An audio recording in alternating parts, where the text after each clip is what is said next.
Yo guys, balik lagi dengan Bill di sini dan kali ini kita akan membahas beberapa berita di minggu ini.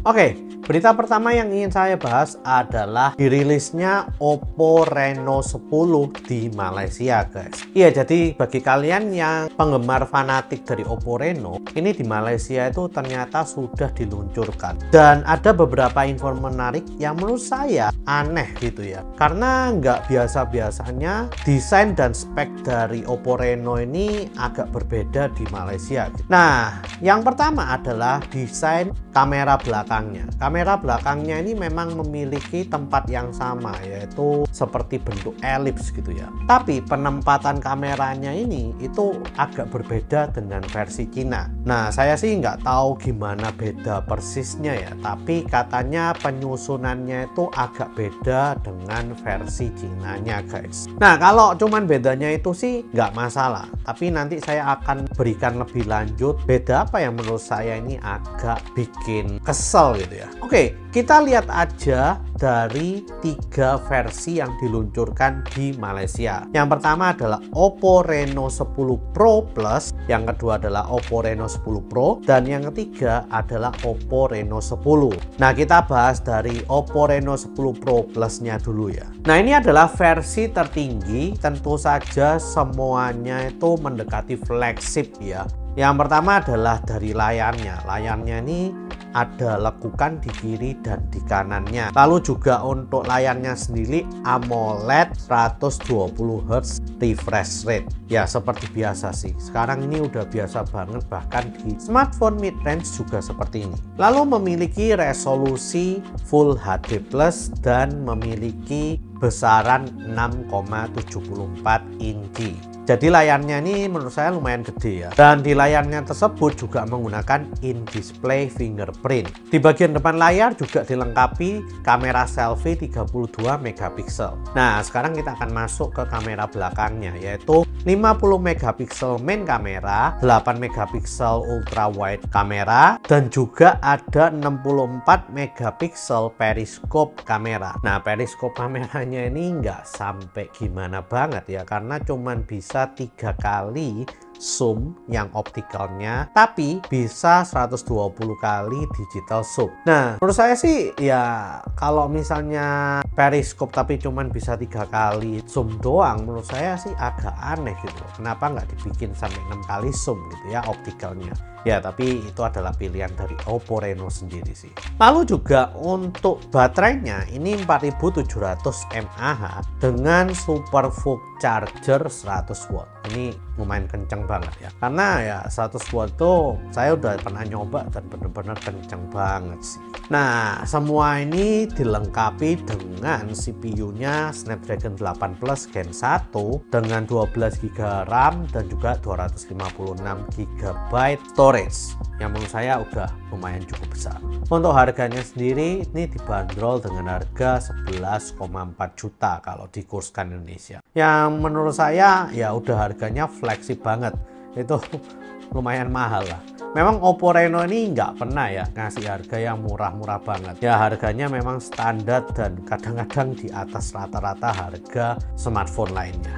Tapi menurut saya untuk kualitasnya sih Oppo Reno benar-benar terjaga ya. Nah, sekarang kita akan lanjut ke Oppo Reno 10 Pro. Nah, versi 10 Pro ini yang menurut saya agak aneh. Karena apa? Karena di Malaysia dan di Cina itu bedanya jauh banget ya. Oke, kita mulai dari layarnya. Layarnya ini sama sampai in-display fingerprint juga sama. Juga selfie kameranya 32 megapikselnya pun masih sama. Yang berbeda ini ada di baterainya. Yang baterainya ini dia menggunakan 4600 mAh dengan SuperVOOC charger 80 watt. Nah, untuk kameranya sendiri itu dari main kamera 50 megapiksel, 8 megapiksel ultra wide, lalu juga 32 megapiksel yang untuk telefotonya. Dan ini hanya bisa 2 kali optical zoom dan 20 kali digital zoom. Yang dapur performanya ini yang agak beda di Malaysia guys. Di Malaysia itu dia menggunakan Snapdragon 778G yang menurut saya itu udah jadul banget ya. Dan yang di versi Cinanya dia menggunakan MediaTek Dimensity 8200 yang setelah saya cek gitu ya, Antutunya bisa sampai 800 ribuan lebih.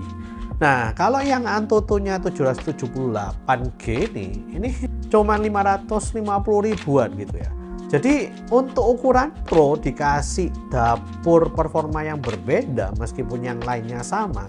Ini menurut saya bikin saya garuk-garuk kepala ya. Wah, gimana sih ini? Karena perbedaan 300.000 performa di Antutu itu cukup jauh sih menurut saya. Dan untuk RAM-nya dan memorinya tetap sama 12 GB dan juga 256 GB. Nah, ini dibanderol dengan harga 7,1 jutaan kalau dikurskan ke Indonesia.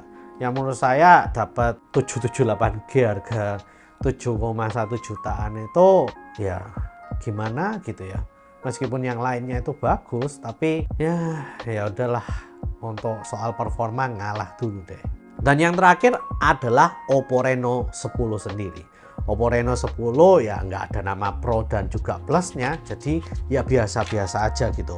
Tapi untuk layarnya dan selfie kameranya ini kemampuannya masih sama loh dengan Pro dan Pro Plus. Jadi merupakan nilai lebih ya menurut saya di Oppo Reno 10 ini.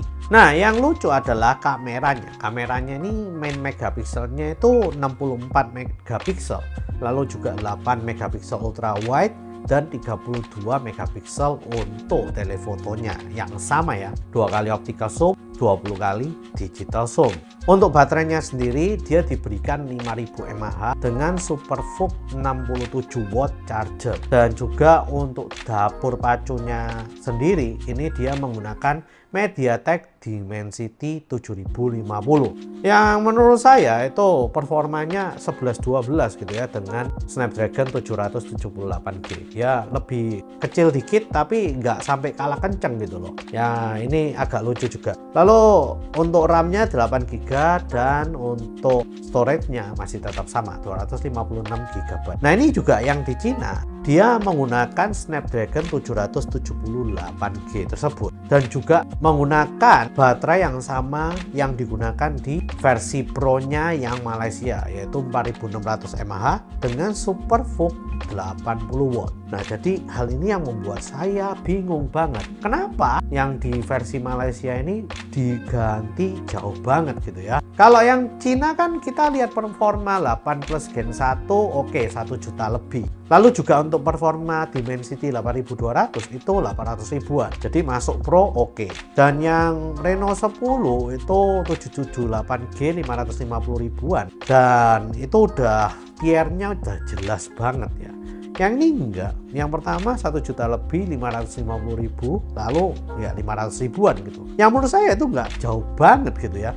Mending saya beli yang biasa atau yang Pro Plus kalau di Malaysia daripada beli yang Pro karena nanggung banget gitu loh jaraknya. Selain itu juga harga untuk versi yang biasanya Oppo Reno 10 di Malaysia ini 5,9 juta yang kalau dibandingkan dengan versi Pro-nya itu terpaut 1 juta 200 ribuan ya.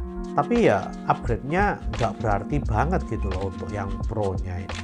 Itu harga-harganya ya memang harga yang menurut saya lumayan agak tinggi ya kalau dibandingkan dengan pasaran smartphone mid-range 6 jutaan. Dan yang didapat pun juga nggak sebanyak pasar mid-range lainnya guys. Tapi menurut saya untuk kualitas kamera, kualitas build quality memang Oppo Reno ini nggak bisa dilawan ya guys. Semuanya itu rata bagus banget. Menurut kalian di Indonesia sendiri gimana? Kalau saya lihat sih di Indonesia Oppo ini sedang mengadakan pendaftaran untuk siapa yang mau ikutan kontes yang Oppo Photography Expert kalau nggak salah, yang batas pendaftarannya itu 14 Juli. Saya sih ya udah daftar ya. Saya nggak tahu bakalan kepilih atau enggak, tapi kalau kepilih ya moga-moga lah ya. Nah, di sini saya juga nggak tahu apakah di Indonesia ini juga akan meluncurkan Oppo Reno 10. Oleh karena itu mereka mengadakan kontes tersebut, karena bagi yang kepilih nanti akan bisa dapat device terbaru dari Oppo di Indonesia, entah apa itu.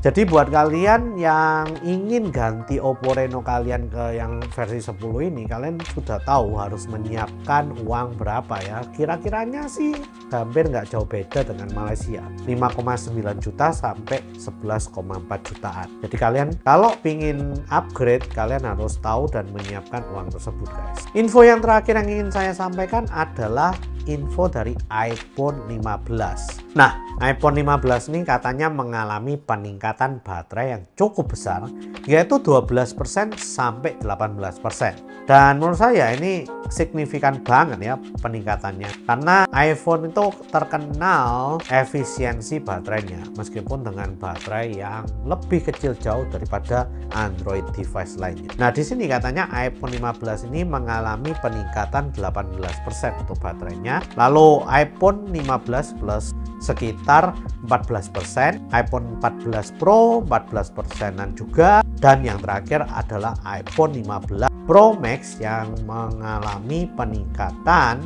sekitar 12%-an saja. Tapi 12%-an ini udah 4.800-an mAh sih. Jadi menurut saya udah mendekati 5.000 mAh. Ini saya jadi penasaran gitu, bisa tahan berapa lama ini baterai ya. Apalagi katanya E17 chip ini benar-benar efisien banget, nggak sabar sih saya. Oke, mungkin itu saja berita yang ingin saya sampaikan pada hari ini. Please share, like, dan subscribe jika kalian suka dengan video kali ini. Komen jika kalian ingin bertanya-tanya tentang Oppo Reno 10 series dan juga baterai pada iPhone 15 series ini guys. See you guys di video selanjutnya. Wah, ya ini jadi penasaran sih. Oppo Reno 10 series di Indonesia ini ikut yang Malaysia atau ikut yang Cina versinya? Kalau misalnya Cina harga segitu sih lebih mending ya daripada yang Malaysia.